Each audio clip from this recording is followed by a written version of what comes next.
Shalom, selamat pagi Bapak Ibu, saudara-saudara dan keluargaku yang diberkati Tuhan Yesus Kristus. Firman Tuhan pagi ini saya ambil dari kitab Roma pasal 1 ayatnya yang ke-17. Demikian firman Allah.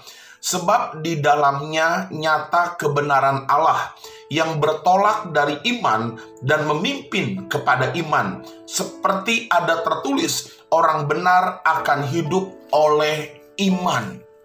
Bapak Ibu saudara-saudaraku, dari ayat yang tadi saya baca, saya coba memberikan sebuah deskripsi pemahaman tentang 7 bukti kedewasaan iman. Saudara-saudara, berbicara mengenai iman, iman adalah modal dasar dalam kehidupan Kristen saat ini. Kenapa saya mengatakan demikian? Karena iman itu unik. Tidak dapat terlihat, namun dapat dirasakan dan sangat menentukan banyak hal dalam kehidupan kita.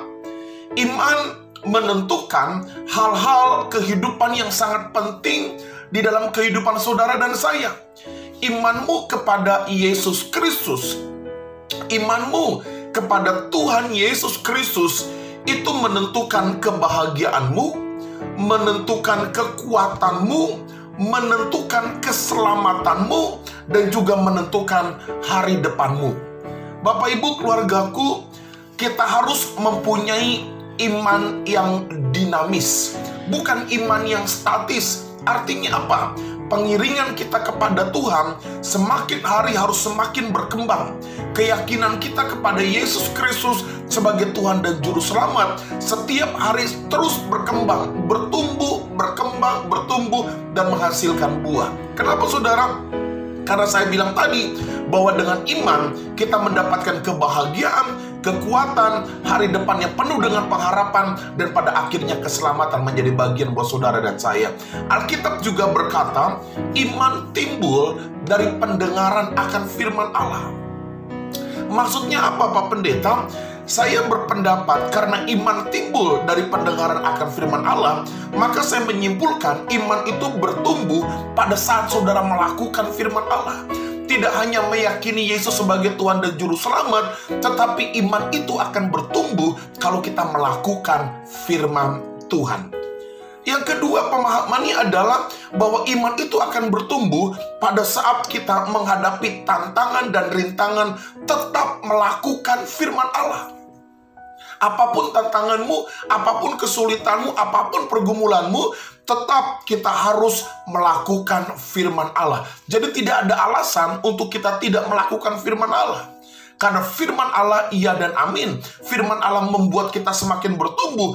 Firman Allah menjadikan iman di dalam diri kita semakin kuat, dan pada akhirnya tetap mengasihi Tuhan apapun keadaannya. Nah, pertanyaannya adalah, Pak Pendeta, apa bukti seseorang mengalami kedewasaan iman? Bagaimana saya bisa mengukur seseorang bahwa saya mengalami kedewasaan iman? Saya menulis saudara ada 7 karakteristik kedewasaan iman dari kehidupan seseorang dalam pengiringannya kepada Allah. Yang pertama saya menulis saudara, seseorang mengalami kedewasaan iman. Yang pertama, kalau dia mengalami perubahan hidup. Perubahan yang seperti apa? Perubahan yang memuliakan Allah. Kalau dulu dia jahat menjadi baik. Kalau dulu suka meminta sekarang memberi. Kalau dulu dendam sekarang mengampuni. Ada perubahan dalam hidupnya. Itu standar utama. Itu karakteristik pertama. Itu bukti pertama seseorang mengalami kedewasaan iman. Yang pertama, dia mengalami perubahan hidup. Yang kedua, dia memiliki tujuan hidup.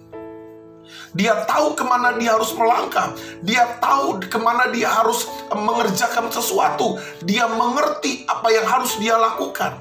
Dia tahu tujuan hidupnya. Yang ketiga adalah dia punya cara pandang yang benar tentang harta dan kekayaan.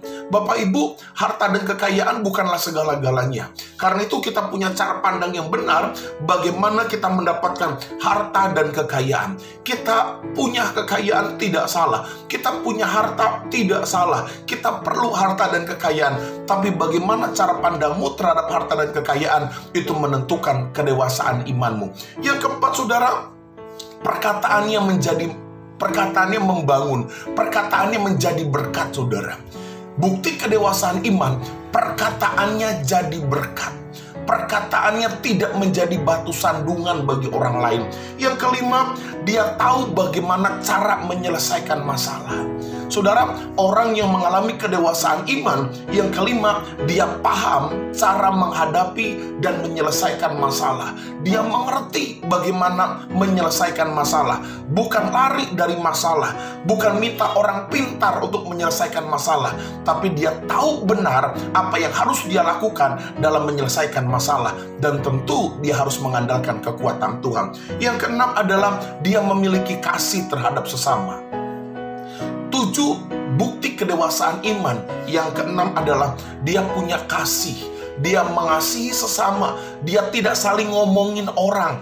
Dia tidak melihat kejelekan orang. Dia tidak mendiskreditkan seseorang.